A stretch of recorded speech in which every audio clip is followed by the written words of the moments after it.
Hello, everyone. Welcome to the Proline Recap Show, NFL Week 12. I'm John Cranton, joined by red-hot handicappers Farrway Jay and world champion handicapper Jim Feist. We're going to take a look at what happened over the weekend in the NFL. First, going to tell you about some special offers. Jim Feist, I know you nailed your college football total of the year last week. Went under the total by 30 points. Plus, you hit your NFC Game of the Year Sunday, and you're on a 21-11 NBA run. How do people get in touch with you? That's right. John, by the way, that NFC game, the game of the year was the Giants, 38-10 blowout. Been red hot, absolutely. Countdown Saturday in college hoops, 5 plays for $15, including my college odds maker error game of the year, my first college hoops game of the year of the season, and when you call, make sure you ask about my AFC game of the year and my NFL total of the year going on Sunday. This is all for $20, 1-866-841-1655. That's a package that's going to deliver some money, put money in your pocket. It's the post-Thanksgiving fill your pocket basket. So make the call, 1-866-841-1655. All right, and Dave Koken will be joining us for the pro and college editions of Proline on later in the week. He has a college conference championship game of the year going Saturday. He also has his NFL under the hat game of the year going on Sunday. Plus, if you sign up, you'll get a full week of basketball, both pro and college. All this for $25 from Dave Koken, 1-866-896-1629. Farrway Jay, you enjoyed the Sunday NFL card with the exception of Norv Turner. What happened there? I think everyone saw we got Norv, as Jim would say, but those things happen in the NFL. We had a great 3-1 sides in the NFL Sunday. Good Thanksgiving as well. And this Thursday, we're going to be in action with a big Thursday crusher. You remember 2 weeks ago, we hit the Bills on Thursday as our Thursday night game of the year winner, and we've got another big play this Thursday. Rivalry weekend was huge, tons of action and plays, and we delivered again with some solid winners. Our top plays, rivalry game of the year on Ole Miss, an underdog game of the year on Oklahoma State. We'll keep it going the last weekend of the college football season. Call for that this week, and we'll include the NFL. Our NFC total of the year goes this week. If you call now, you sign up early, we'll include the basketball. You'll get all of this for $15 through the weekend, 1-866-896-1627. I know, Jim, you've been going real strong on the baskets and got a lot of interest in that. That's why we offer the promotions. We'll conclude the basketball through the weekend, 1-866-896-1627. All right, guys, we're in the home stretch of the NFL. The bye weeks are done. Jim, what have some of your observations straight up and against the spread from the weekend NFL card? Well, we have to go back to Thursday, Thanksgiving Day, Houston Texans and Detroit Lions. I have a feeling about the Texans that they have gotten to the point now where they feel pretty comfortable with themselves. They have a great record. They know where they're going. And there's an intensity that's lost when a team knows they're in the playoffs. They don't have to worry about it anymore. That little edge, to me, is something that you should be aware of. Any team that knows they're safe, they're in, they don't play as strong for home field advantage as they do when they are facing elimination. That's logical. It's human nature. So when you look at this Houston Texans team, I see a little flattening out in their intensity, and you'll notice that they're giving up a few more points than they were earlier. That intensity level on defense seems to be missing. As far as the Redskins in Dallas, that second game they had, I'm not ignoring the Lions. The Lions are who they are. They're a flawed team, but they keep trying. They're desperate in the fourth quarter. They score a lot of points. So if you ever get a chance to bet them in the fourth quarter, they usually put up quite a few points in the fourth quarter. But the serious side is these Dallas and Washington. They're playing for playoff berth. They're both going to probably the rest of the way be pretty intense. They're going to be into it. Washington had a big win there. It was one of the easiest wins ever. going forward, that's going to be a pretty tough out because they really believe in themselves. RG3 is playing well. They have flaws, there's no question. They're not a great team. They're not an A team. They're, maybe a B minus club. So don't overrate them. But New England is a machine. They seem to be able to put up 50 points anytime they want against these mediocre clubs. They're not going to do that against the best clubs, of course.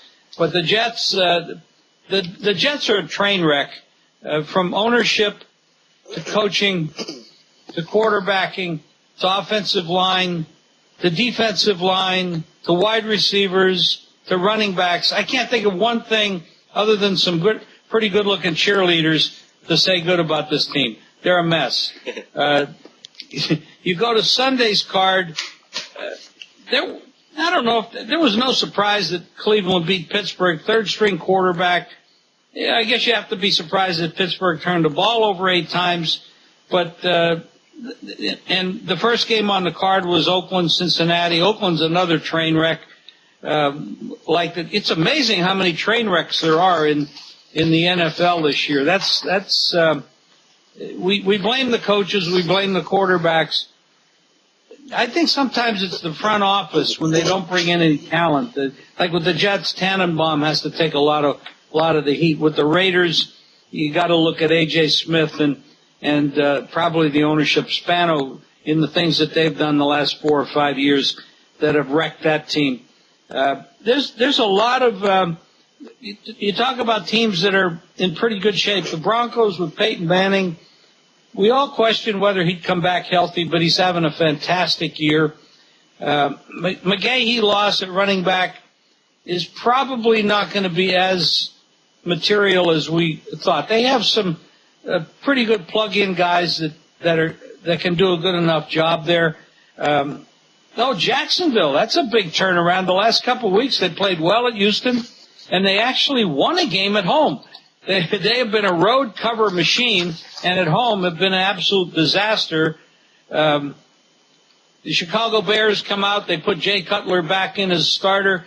I'm not 100% sure what happened in San Francisco the game before, but Jay Cutler doesn't play defense, but they didn't play defense either.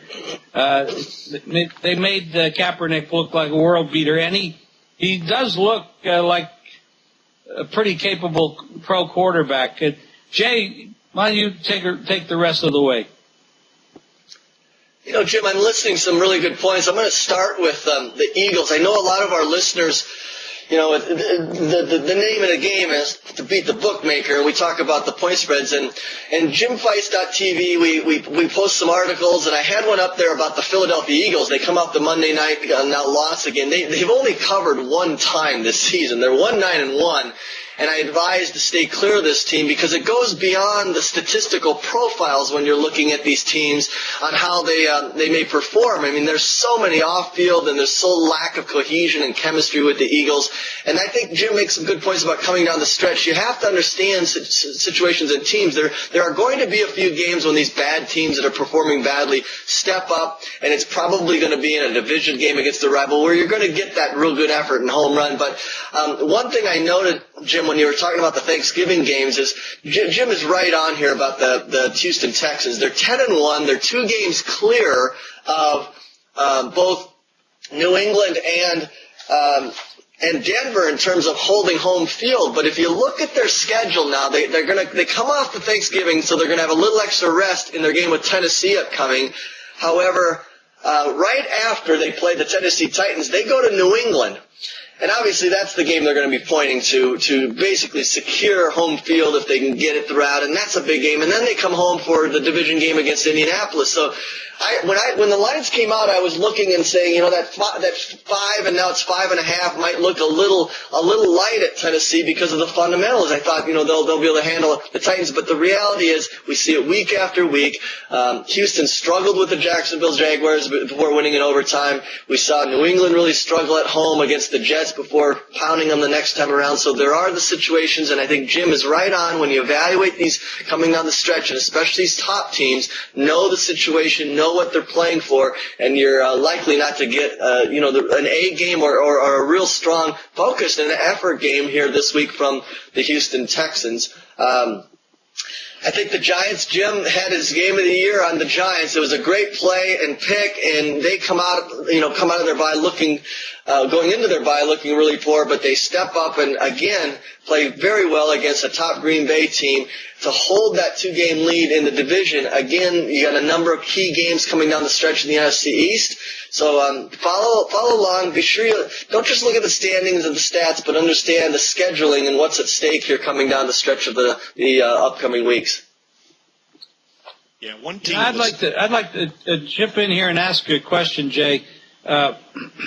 The Green Bay Packers, since you spoke about that game lastly, when I had the Giants over the Packers, I had some good reasons that I thought were good reasons, because the Packers were coming off that big game against Detroit, which is a division rival, and the Giants were coming off a bye, and they were also coming off 2 straight losses. And that situation, I think, played well for the Giants, especially since they have a pretty good pass rush, which is a problem for Green Bay. Green Bay's offensive line obviously just cannot protect Aaron Rodgers, and I think he leads the league in being sacked at this point, and if he doesn't lead it, he's damn close to leading it. They play the Green Bay Packers they play the Minnesota Vikings this week, who got destroyed by the Bears. I didn't expect the Bears to kill them in that game, and I was rather shocked at how that turned out.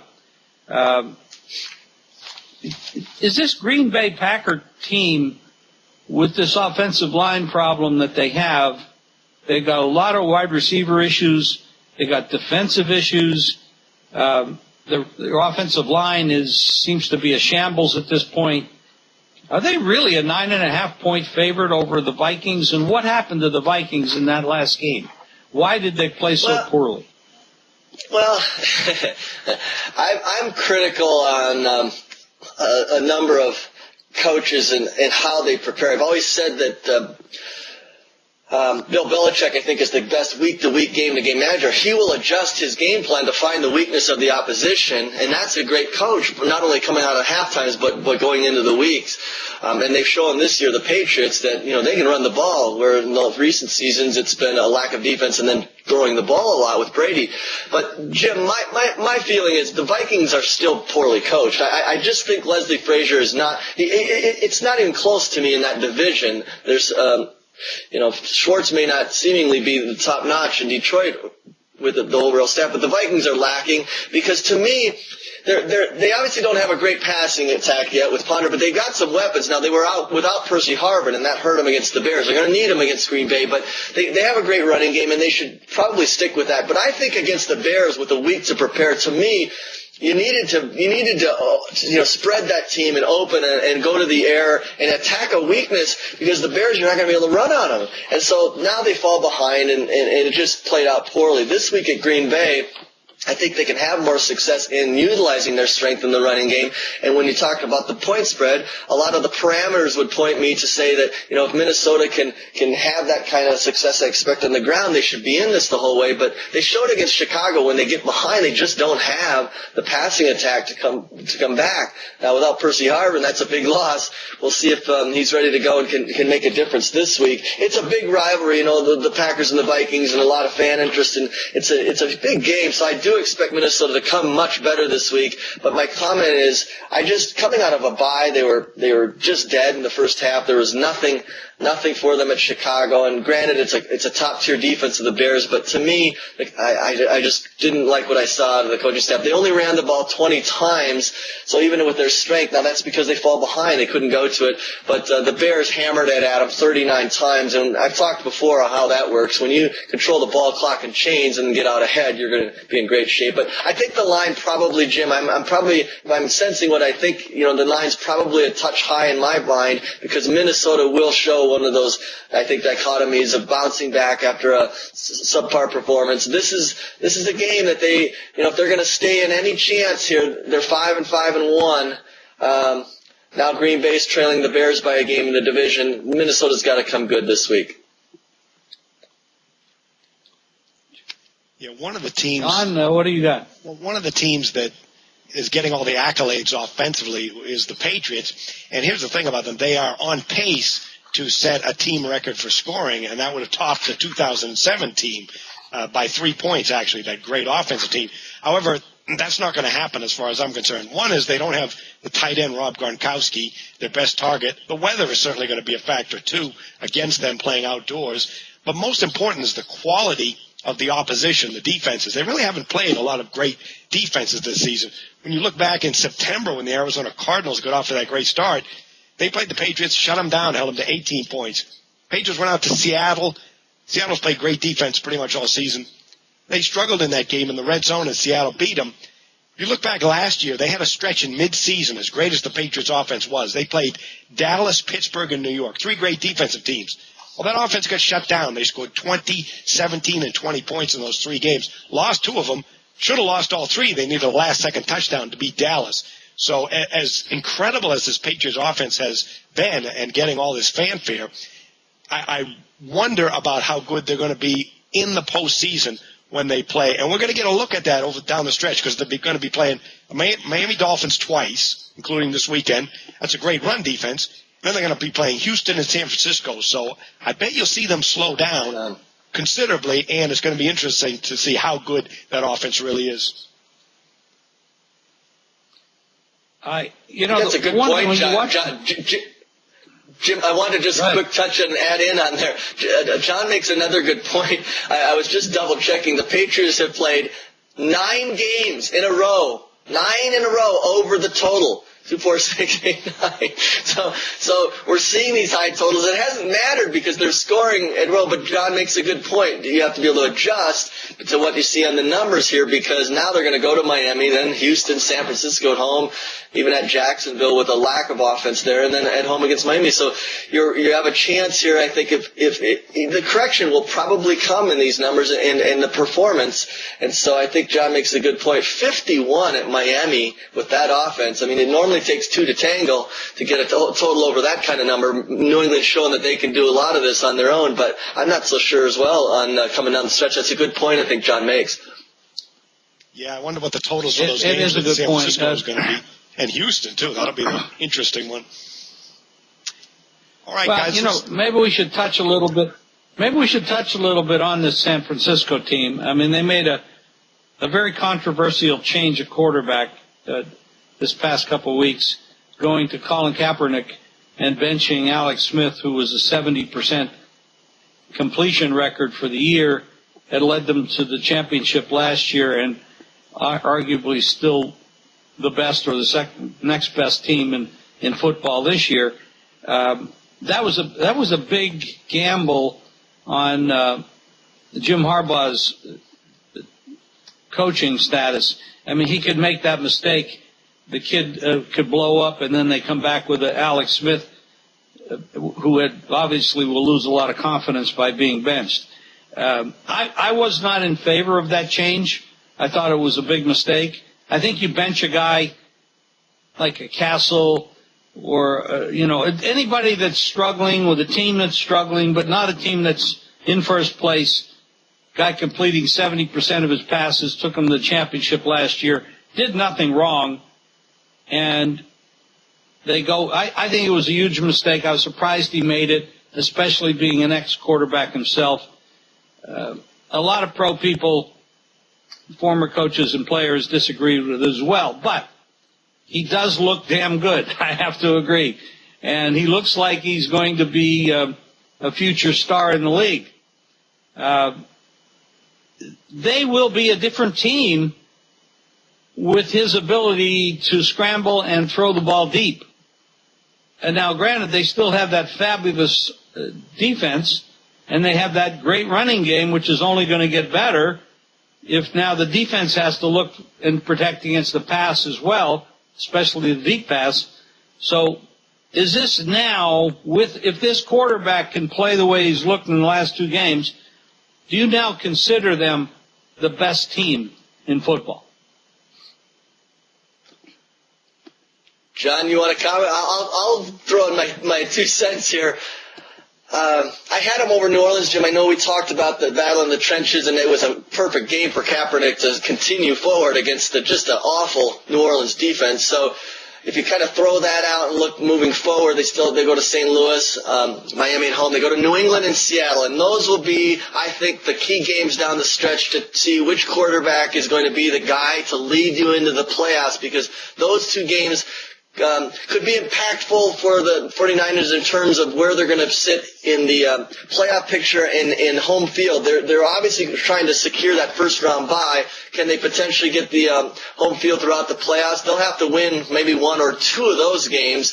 And the quarterback play is obviously key, but I think they're so strong. I think they're the best team in the NFC, and that's, there's a number of good teams, but how will they do coming down the stretch with the quarterback shakeup and who's going to play best? Because, Jim, I think fundamentally, you've talked about it, they're so physical on defense. Their defensive profile is extremely strong.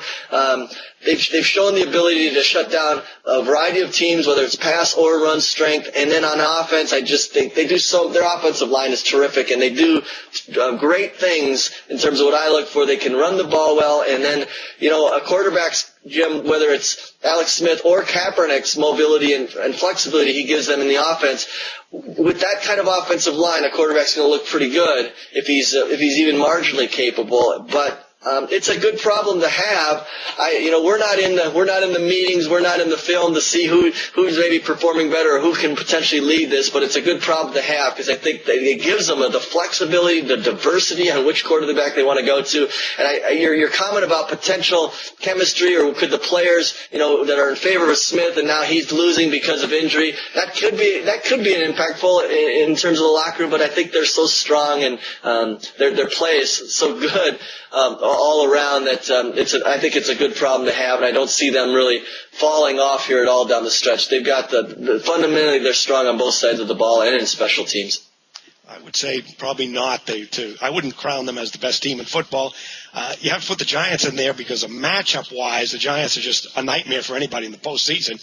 And even Atlanta, if the San Francisco-Atlanta game is in the playoffs, it's going to be in Atlanta at this point. They're not going to have home field. Exactly. And look at the 2 losses that the 49ers have. They went to Minnesota, lost 24-13 on the road. And the other game was at home to the Giants, a balanced offense and a physical defense. I'm sure you guys remember that one. It was a massacre, 26-3. So I think it's going to be a wide-open postseason. All right, let's wrap up things up. What do you guys have going for the weekend? I know Farrway, you had that 3-1 Sunday in the NFL on top plays. Would have been 4-0 if there hadn't been a 4th and 29 completion. But you're going to continue that red-hot run this weekend. Thanks, John. And again, Thursday, be sure to call the office, 1-866-896-1627. Have a big play on the Saints-Falcons game. Sides and total, be sure to inquire about that. As well as this Sunday, we've got our NFC total of the year going. I really, really like the card, Jim. I look at a number of things coming down the stretch. And when I can look at a card and see a number of plays that stand out, both sides and totals, that's exciting, even when you know that sometimes there's a limited number of plays you like. But I really like some of the situations that's set up here. So I know I'll have a big card, and it'll be highlighted by our NFC totals game of the year going this week, 1-866-896-1627. If you call now and sign up, we're going to include the winning college basketball and our NBA, all of this through the weekend, just $15. Of course, we've had some great success in college football. We'll look to finish that off strong this week with a number of solid plays, and got my eye on 2 real good underdogs this week, 1-866-896-1627. Okay, and Dave Koken has his college conference championship game of the year going Saturday, his NFL Under the Hat game of the year on Sunday. You can get both of those for $25. Plus, if you sign up early, you get a full week of basketball, pro and college. All this for $25 from Dave Koken, 1-866-896-1629. Jim Feist, you've been clicking red hot in all areas. And what do we have for this weekend? Well, John, last week I nailed my college total of the year as Nebraska-Iowa went under the total by 30 points. This was a game where, handicappers, we keep our eye on the weather. And we spotted there that the weather was bad. It was very windy. And that game was a joke. And we never had a chance. It could have had maybe 12 overtimes, and maybe it could have gone over. But it was a joke. The game of the year with the Giants was a 38-10 blowout, and I already pointed out the advantages I felt I had in that game, and they worked out as well. So going to that point, we were 2-0. I'm also 21-11 in the NBA. The college hoops are doing very well. I have a 5-play countdown going on Saturday in college hoops. 5 plays for $15, including my college odds maker error game of the year, my first college hoops game of the year of the season. And when you call, be sure to ask about how to get my AFC game of the year and my NFL total of the year going on Sunday for $20. It's all guaranteed, so make sure you call 1-866-841-1655. It's only $20. Make the call and make it now. All right, if you want to win, get in on these offers, and be sure to check out jimfeist.tv. We're going to have the college and pro NFL versions of ProLine later on this week. Good luck, everybody, and enjoy the games.